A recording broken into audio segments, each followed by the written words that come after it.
यार पापा, छोड़ो भी मम्मी को। इंग्लिश पिक्चर समझ में नहीं आएगी। हम दोनों ही चलते हैं। एवेंजर्स की टिकट मिल जाएगी। मेरे बहुत सारे स्कूल के फ्रेंड्स भी इसी संडे को देखेंगे। अच्छा यार, चलते हैं। मम्मी, मेरे कंप्यूटर में डाउनलोडिंग चल रही है, छेड़ना मत। जाते जाते बिट्टू बोला। पापा, मम्मी को कंप्यूटर में कुछ भी नहीं आता, एकदम अनपढ़ है। बिट्टू ऐसा पापा की तारीफ करने के लिए कह रहा था। नहीं नहीं, ऐसा नहीं कहते यार, घर में सबकी रोटी बंद हो जाएगी। हंसते हुए पापा ने बोला और दोनों बाहर निकल गए। हालांकि ऐसा पहली बार नहीं हुआ था।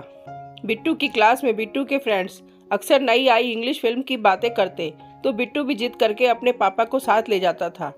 एक बार स्पाइडरमैन देखने तो वो भी गई थी, पर नीता को अच्छी नहीं लगी। उसके बाद उसने इंग्लिश पिक्चर देखने के लिए मना कर दिया था। हालांकि विनय और वो दोनों हिंदी पिक्चर देखने भी जाते थे, लेकिन काफ़ी समय से वो हिंदी पिक्चर देखने भी नहीं निकले। उसका ख्याल था टीवी पर सारी पिक्चरें तो आ ही जाती हैं, बिना वजह इतने पैसे खर्च करो और जिस दिन पिक्चर देखने जाना हो उस दिन घर में जल्दी जल्दी काम करके अम्मा बाबूजी का खाना तो बनाकर रखना ही होगा। और भी घर के ढेरों काम में वो इतना उलझी कि वो लोग कहीं घूमने भी नहीं गए। हाँ, विनय को बिट्टू का जब से साथ मिला, ये दोनों अक्सर पिक्चर देखने जाने लगे। दोनों के जाने के बाद नीता ने दरवाज़ा बंद किया और थोड़ी देर अपने कमरे में आकर बैठी। रविवार का दिन है, शायद शाम को कोई भी घर आ जाए। यूं ही बिस्तर पर लेटी हुई थी कि उसे याद आया शादी के बाद का वो समय। शादी के बाद में दिल्ली से ग्वालियर आ गई थी। उन्हें अभी दिल्ली से आए ज़्यादा दिन भी नहीं हुए थे कि उसके घर से पापा का फ़ोन आया कि उसने दिल्ली बोर्ड में असिस्टेंट ग्रेड का पेपर क्लियर कर लिया है और उसका इंटरव्यू 10 दिन बाद है। वो खुशी से फूली नहीं समाई। खुशी खुशी उसने जब विनय को बताया तो विनय एकदम झल्ला उठा और बोला, 20 दिन बाद तो मैं तुमको लेकर आया हूँ। आने जाने में मेरी छुट्टियाँ भी खर्च हो गई हैं और फिर तुमको जाना है। पहले की बात और थी, अब तो अम्मा बाबूजी को भी खाने की बहुत समस्या हो जाती है। मुझे भी दफ्तर से छुट्टियाँ नहीं मिलेंगी। कौन सा तुमने इंटरव्यू में सेलेक्ट हो ही जाना है।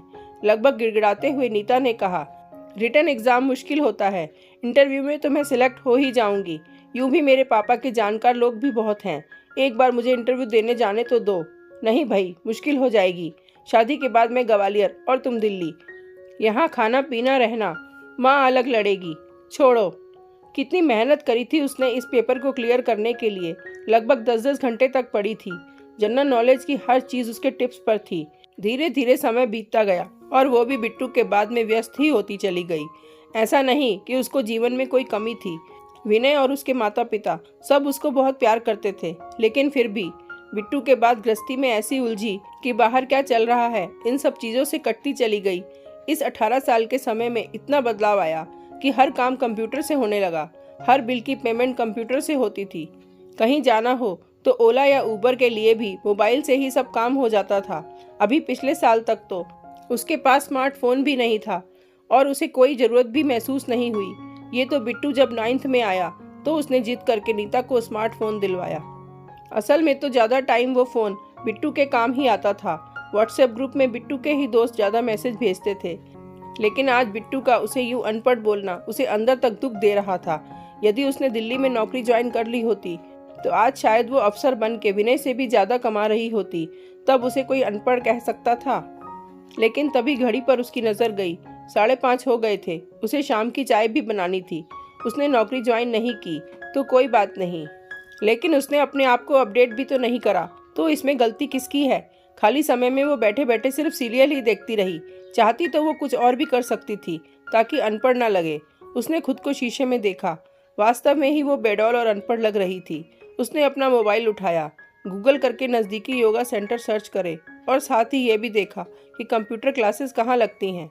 दोनों ही चीज़ें उसके घर के पास थीं, लेकिन उसने कभी घर से बाहर निकलकर देखा तो हो। उसने अपने नए कपड़े पहने, अम्मा बाबूजी के लिए चाय बनाई।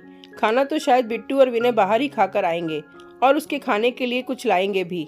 चाय पीकर उसने अम्मा से कहा कि आज से मैं डेली पार्क में सैर करने जाया करूँगी। जाते हुए उसके मन में सिर्फ यही कौंध रहा था कि मैं ना तो अनपढ़ हूँ और ना ही अब मुझे अनपढ़ रहना है।